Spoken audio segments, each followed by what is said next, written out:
About AI, artificial intelligence. Let me cut to the chase here. Artificial intelligence is already here. It's already causing, well, bridge failures. We can see Louis Berger, as per the OSHA report, uses software to analyze the structure. I believe FIG used Lars 4D per here. OSHA used another artificial intelligence software. That's what you're looking at now. This is the artificial intelligence. Let's go ahead and listen to the senator address about talking about artificial intelligence, and then we'll close it up. I think my narrative closes it up. Here we go. Artificial intelligence. In early AI. April, the European Union released final ethical guidelines calling for what it calls trustworthy AI. The guidelines aren't meant to be or intend to interfere with policies or regulations, but instead offer a loose framework for stakeholders to implement their recommendations. I'm going to show you one of the key guidelines relates to transparency and the ability for AI systems to explain their capabilities, limitations, and decision-making. However, if the improvement of AI requires, for example, more complexity. So their argument, this is Google, they're challenging. Basically, Google's defense is, it's just we don't do anything. It's just the artificial intelligence, a programming that does this stuff all on its own. When it removes this person or whatever it's doing, all on its own. They're not talking about engineering. They're talking about Google's process. But I'm showing you artificial intelligence is already here and it's causing bridge failures. It's part of bridge failures. Imposing the right thing to do is to insert a kind of level of human control. All right.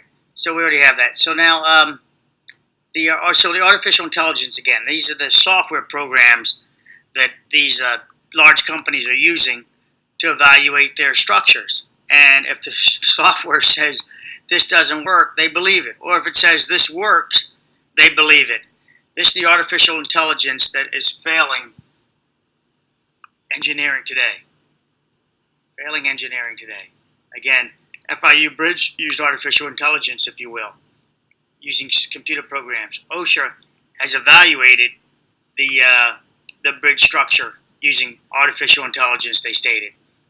Two of them using two different forms of artificial intelligence, meaning not the brain, not this human here, not a brain to evaluate it, not common sense. And it missed some things because it did not know how to extrapolate, how to go further. The Louis Berger employed Adina, a commercially available software to analyze the structure in accord with the FDOT requirements that reviewer use software other than ones used by the designer.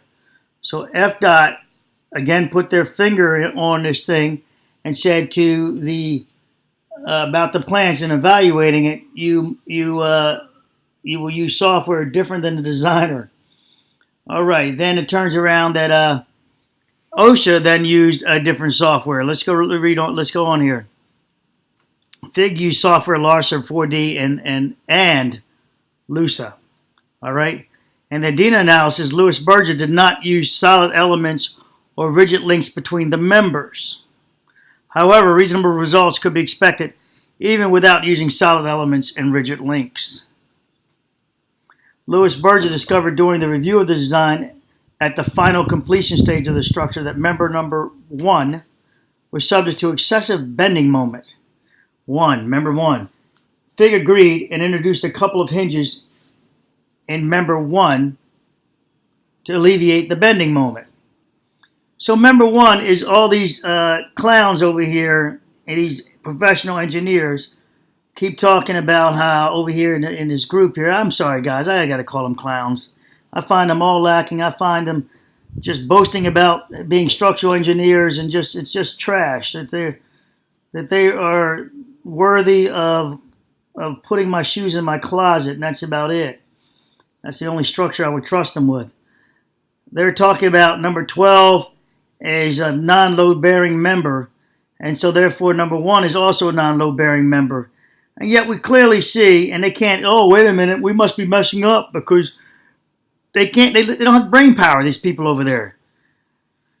Because clearly if this is stated that here that number 1 has some excessive forces on it, number 2 and number 11 are the same, They're not the same. One is larger than the other, and it has a butting system to it in the failured area, and it has the post tensioning in the outside the deck in the blister, if you will, supporting the loads back in number 11 theoretically, but it's part of number 12 also, in that it butts together. I'm going to go into a video and show this in a second. Hold on, let me do this. Let me finish this first, and I'll show you what I mean. And because I did it in another video, but I'll show it again. However, reasonable results could be expected even with, all right.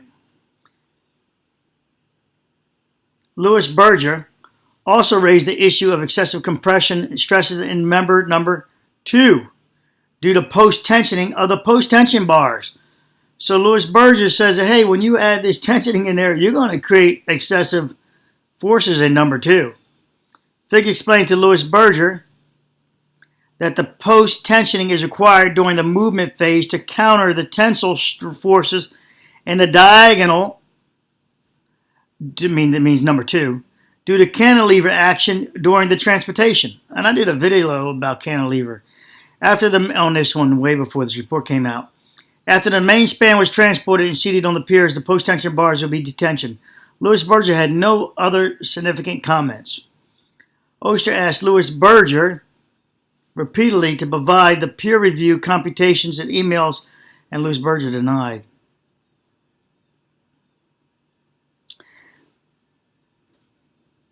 Louis Berger explained to OSHA they were contracted to only do the final check and not design check at intermittent stages. Okay. The OSHA used a software. So right here, this is the what I was trying to describe a moment ago. That the number 11 and 12. 11 and 12. So let's grab the this guy right here. That number 11 is inside the deck only. It doesn't go into this guy here. So it stops. If this is a plane, it stops before the plane of this. From here to, let's just run a plane like that. And then let's run another plane for you.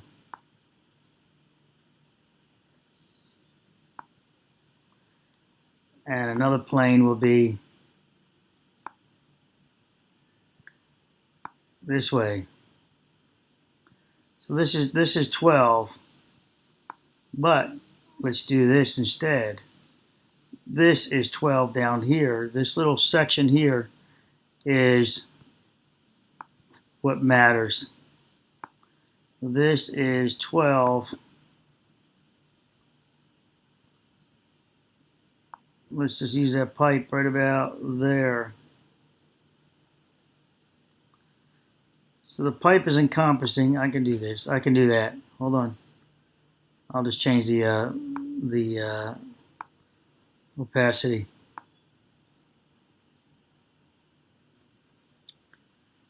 So you get a visual of 12 now. Now let's grab this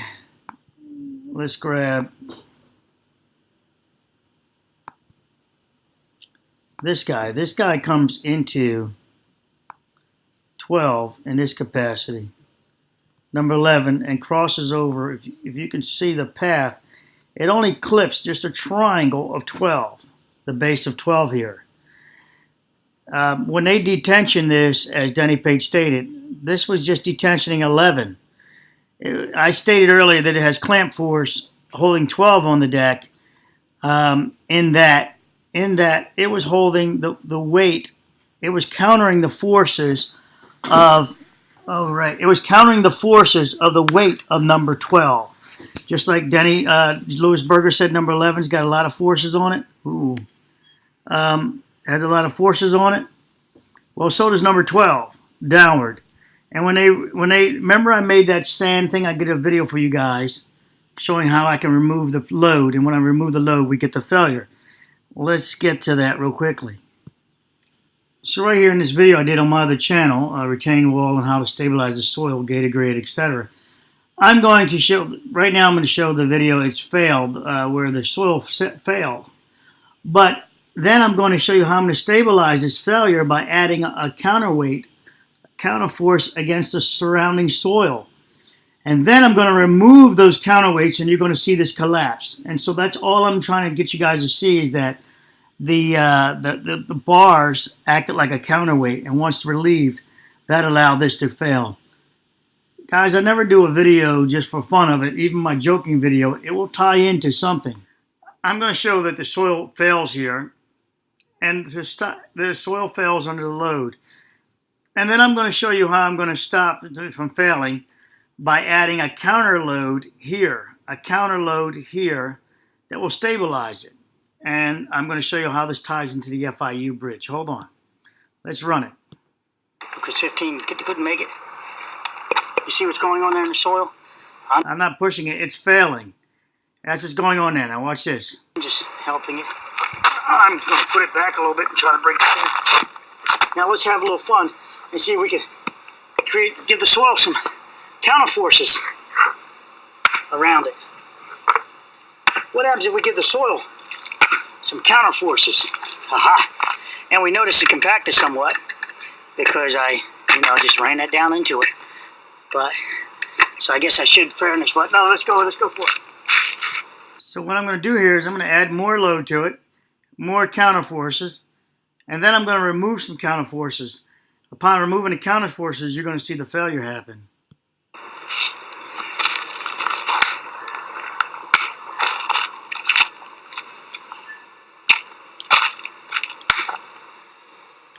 So bear with it. We're at 4. It's only 2 minutes of video. 9, 10, 11, 12. Let me grab some more. I'm adding loads on top of this to the top. That's the clicking you hear. I'm picking up some stone, pavers, and then I'm going to stack them. Then I'll add some more counterforce. 13, 14. So bear with me. 15. You'll see where it works out. 16. See, we're coming about it differently. We're now we're countering it's pushing out forces with a counterweight, if you will. So we're at 2. We're countering the forces that push out. And and then let's bounce over here and look at this real quickly. Yeah. So we're countering the weight of the forces of this pushing down. I'm going to show you with the rebar inside, the reinforcement in here. And 4, 6, 8, 10, 12, 14, 16. I think it's close to trashing my camera. Let me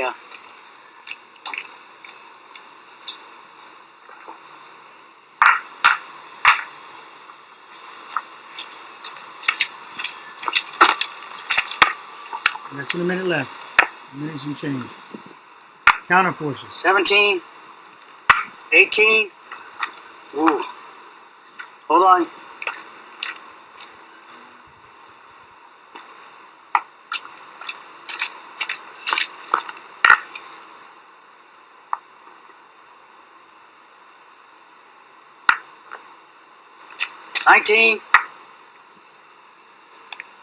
We're at 19. Look. 1, 2, 3, 4, 5, 6, 7, 8, 9, 10, 11, 12, 13, 14, 15, 16, 2, 4, 6, 8, 10, 12, 14, 16, 19. Now, 19. 19. That's number 12. Look how stable that load is, number 12. This will be number 12, guys. Stable. Because of the counter forces that they didn't understand was taking place by A and B holding the base of the structure together, the soil together. When they released those soil loads down here by releasing 12 specifically, B specifically, I call it B at the top there, that allowed the collapse to happen, this force is coming down. I already showed in the beginning of this video how they've already determined that number 1 has a lot of forces down it. Now I'm showing you what's taking place again. Let's go back to, and let's show what happens when I remove my counter forces, which would be equivalent of AB. A and B, but more so B. Let's remove some counter forces that prove my counter force theory. Right? One. Don't hit me. Whoa. There we go. All I did was remove you saw that. It was stable until I removed the counter forces. And now all of a sudden the soil could give way. That's all we're looking at here, baby. All we're looking at here, baby, is when they remove B, that this dropped down. This is what Denny Pate's talking about. They needed some damn shims under there to stop the loads from coming down. This is what the idea behind the shims were, why they were so important that this stayed stable.